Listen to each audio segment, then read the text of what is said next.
Seorang remaja putri berusia 17 tahun bingung karena bagian sensitif pada tubuhnya mengalami keputihan. Remaja tersebut kemudian curhat kepada temannya karena dia merasa malu dan takut untuk curhat pada ibunya. Temannya berkata bahwa dia menggunakan alat sebesar ibu jari untuk menghilangkan keputihan. Tapi apa yang terjadi ketika remaja putri tersebut menggunakan alat yang sama yang dipakai oleh temannya? Keputihannya malah semakin tidak terkendali dan membuat kesehatannya terganggu. Tapi untungnya, orang tua remaja putri tersebut memberikan solusi yang terbaik. Apa solusinya? Simak terus video ini.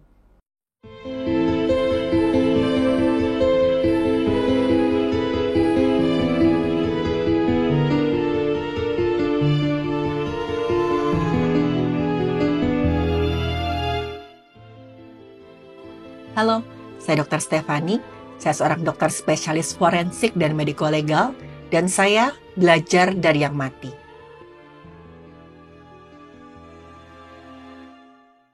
Ada seorang remaja putri, usianya masih 17 tahun.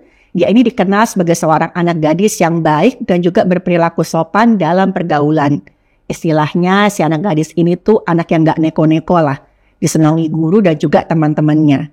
Sebut aja inisial nama anak gadis ini dengan N. Jadi si N ini tuh gak pernah neko-neko, gak pernah sekalipun dia melawan orang tuanya. Di sekolah pun si N ini terkenal sebagai murid yang rajin. Tapi gak lantas membuat si N ini gak disukai sama teman-temannya ya. Teman-teman juga suka karena si N ini ramah dan mudah bergaul sama siapa saja. Sampai suatu hari si N ini merasa resah karena dia tuh mendapati bagian kewanitaannya mengalami hal yang tidak pernah dia alami sebelumnya. Si N ini mengalami keputihan. Gejala ini tentu aja ya sebenarnya adalah gejala yang wajar dan mungkin juga teman-teman di sini yang perempuan pernah mengalami. Tapi ya lagi-lagi karena kurangnya edukasi tentang keputihan ini, N ini benar-benar gelisah. Dia mikir, aku tuh kan gak pernah macam-macam ya. Aku selalu menjaga kehormatan aku sebagai perempuan. Pergaulan aku dengan lawan jenis juga masih dalam batas wajar kok. Kok bisa? Aku kena penyakit seperti ini. Ini ada apa? Ini mau ngadu, dia takut, dia merasa malu, takut dikira macam-macam. Ya istilah bahasa gaulnya ini merasa galau. Tadinya si N ini pengen menceritakan masalahnya ini ke ibunya. Tapi lagi-lagi si N merasa ragu karena dia merasa takut nanti ibunya nuduh dia sudah berbuat macam-macam. Apalagi si N juga merasa canggung kalau membicarakan masalah yang berhubungan dengan alat kelaminnya ini ke ibunya sendiri. Ya namanya anak masih remaja ya masih merasa bingung, canggung tentang perubahan yang ada dalam dirinya. Apalagi kalau menyangkut masalah organ reproduksi. Teman-teman di sini mungkin juga ngerti ya. Hal ini tuh biasanya terjadi karena kita masih merasa ya tabu untuk membicarakan tentang organ reproduksi dengan orang tua kita. Dan ini kemudian mencoba mencari solusi sendiri. Dia lihat di internet tentang keputihan pada remaja. Tapi semakin N ini baca, semakin dia kebingungan. Karena apa yang dia dapat di internet ternyata beda dengan yang dialami oleh N. Di situ tertulis yang namanya keputihan pada remaja itu normal. Ciri-cirinya seperti ini. Tapi N ini merasa kalau gejala yang dia alami itu berbeda dengan yang dilihat di internet. Gejalanya itu kayak lebih parah dan lebih berat. N ini merasa bingung kemudian cerita sama temannya. Kita sebut aja nama teman si N ini J. J ini adalah teman sekolahnya si N yang cukup dekat. Bisa dikatakan si J ini sahabat kentalnya si N lah, bestinya. Dan kepada sang bestie ini si N bisa cerita apa aja tanpa merasa canggung ataupun malu. Waktu itu si J ini gak bisa berkomentar apa-apa. Karena si J ini jujur aja dia belum pernah mengalami keputihan seperti yang dialami oleh si N. Tapi karena rasa solidaritas yang tinggi sebagai bestinya si N, si J ini mencoba membantu si N dengan mencari solusi untuk keputihan yang dialami oleh N. Dia tanya sana sini sampai akhirnya si J ini dapat informasi dari temannya. Dia bilang, ada kok alat yang bisa mengatasi segala macam permasalahan kewanitaan itu dengan cepat. Pokoknya hasilnya instan deh. Si J ini mendapat informasi dari temannya. Katanya alat ini tuh banyak kok dijual di internet. Cari aja di toko-toko online. Nah saat itu kemudian si J ini cari informasinya, dia tunjukkan ke si N. Ini loh, ada sebuah alat berbentuk tongkat sebesar jempol yang katanya itu bisa mengatasi semua masalah kewanitaan. Mulai dari wanita yang belum menikah, wanita yang sudah menikah, Bahkan konon itu alat ini ada solusi bagi semua masalah yang berhubungan dengan organ kewanitaan, dari yang ringan sampai yang berat. Katanya si J nih, aku dengar dari temanku ya, katanya tuh masalah yang berat saja bisa diselesaikan, bagaimana masalah yang ringan seperti keputihan kamu. Wah, mendengar penjelasan si J, si N dengan penuh semangat, dia pesanlah produk tadi dari toko yang berjualan melalui media sosial. Si N berharap mudah-mudahan alat berbentuk tongkat itu dapat mengobati keputihan yang dia alami. Tapi justru yang terjadi adalah sebaliknya. Alat itu adalah awal dari penderitaan yang N alami karena gejalanya itu makin lama malah semakin parah. Seperti apa ya dampak keputihan yang tidak terkendali itu? Singkat cerita, setelah menggunakan alat tersebut, kondisi yang dialami oleh N semakin parah.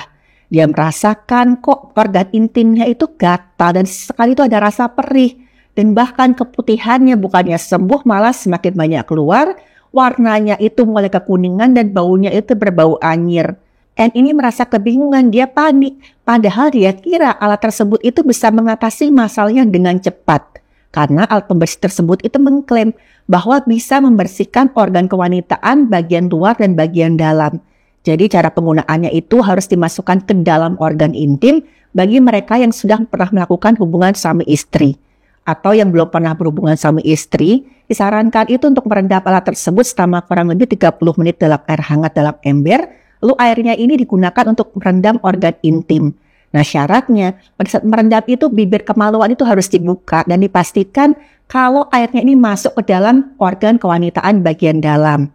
Atau bisa juga kata itu menggunakan alat penyemprot khusus, airnya dimasukkan ke dalam alat dan disemprotkan ke bagian dalam organ kewanitaan. Pokoknya syaratnya itu harus dipastikan rendaman air tersebut masuk ke dalam organ intim agar bisa bekerja membersihkan organ intim bagian dalam. Nah si N ini menggunakan cara kedua, dia pakai alat penyemprot khusus dia masukkan ke dalam.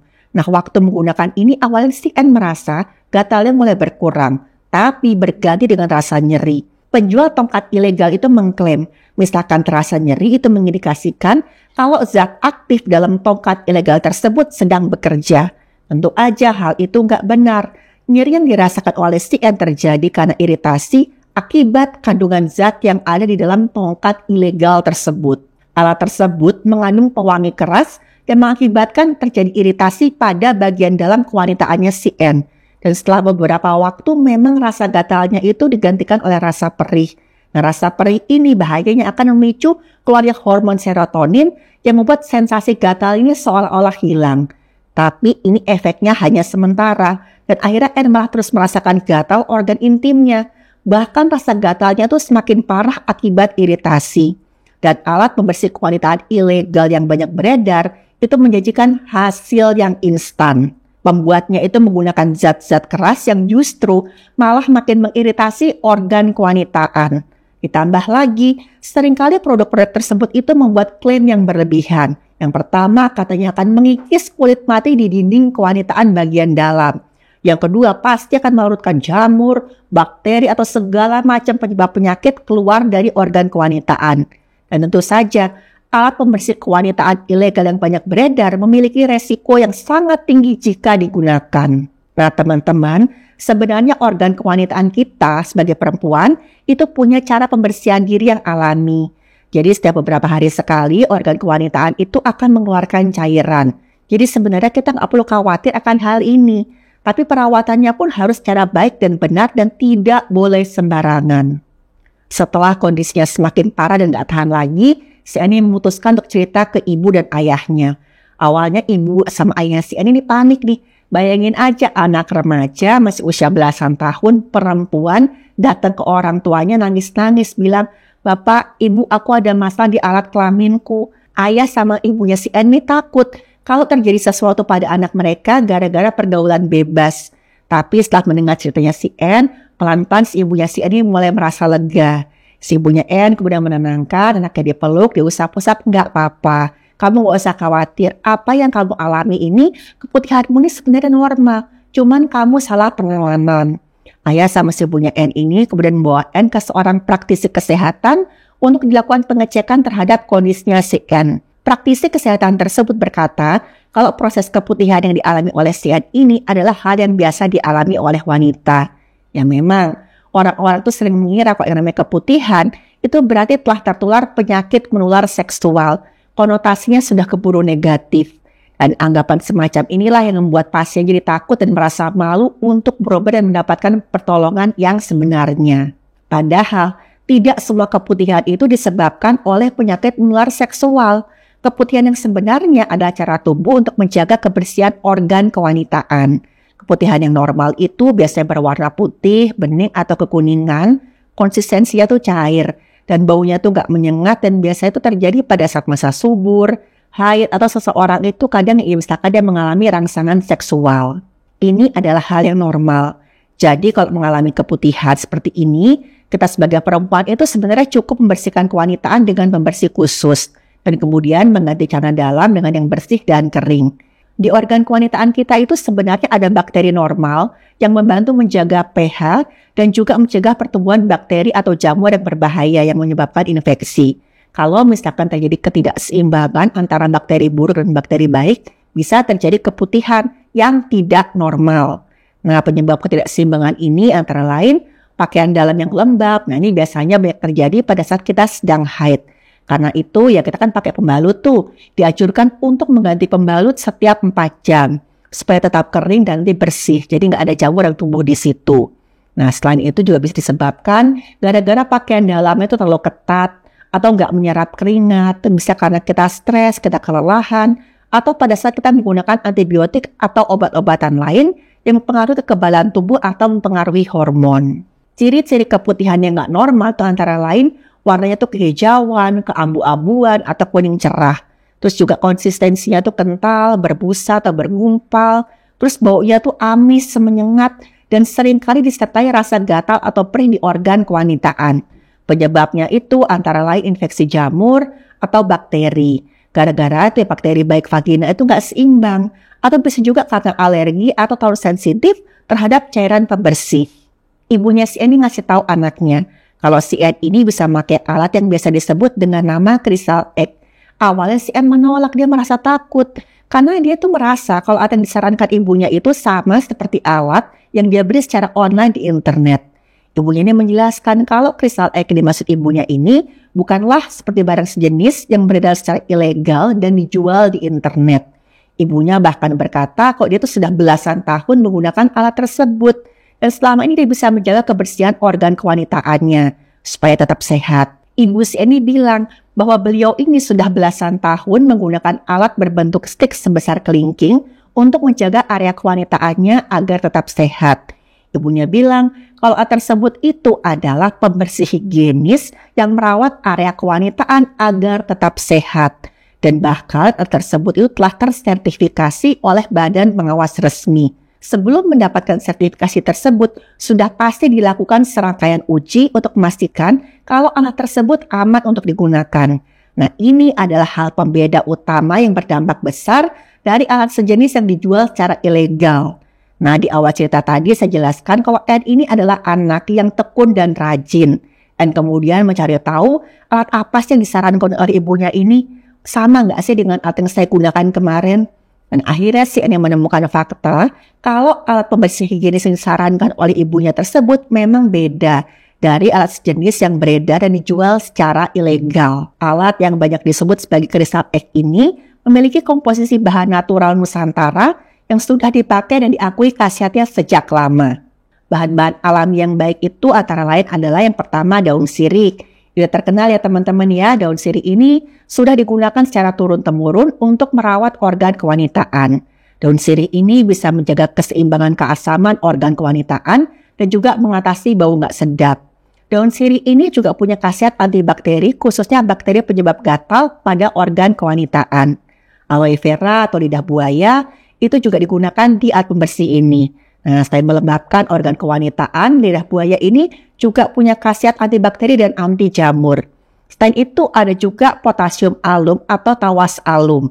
Nah, bahan ini mengurangi bau pada organ kewanitaan secara alami. Selain itu ada juga rumput laut. Rumput laut ini melembabkan organ kewanitaan secara alami. Nah, ada juga asam laktat. Asam laktat ini menjaga keasaman organ kewanitaan agar bakteri baik bisa berkembang dan mencegah bakteri buruk untuk tumbuh. Jadi keasaman yang bisa disebut dengan pH itu yang optimal untuk organ kewanitaan itu antara 3,8 sampai 5. Dan zat-zat yang sudah saya sebutkan di atas tadi sudah teruji dengan baik. Nah, si Ibu Yasian ini kemudian menyarankan ke anaknya agar anaknya ini lebih tertib dan teratur dalam menjaga kondisi kebersihan organ kewanitaannya. Dan akhirnya setelah si An ini rutin menggunakan alat ini, kondisi An berangsur-angsur baik dan akhirnya dia pulih seperti biasanya. Teman-teman, terutama yang perempuan, misalkan mengalami gejala seperti ini, jangan takut. Konsultasikan dengan ahlinya dan jangan mengambil keputusan sendiri dengan mengobati diri kita sendiri.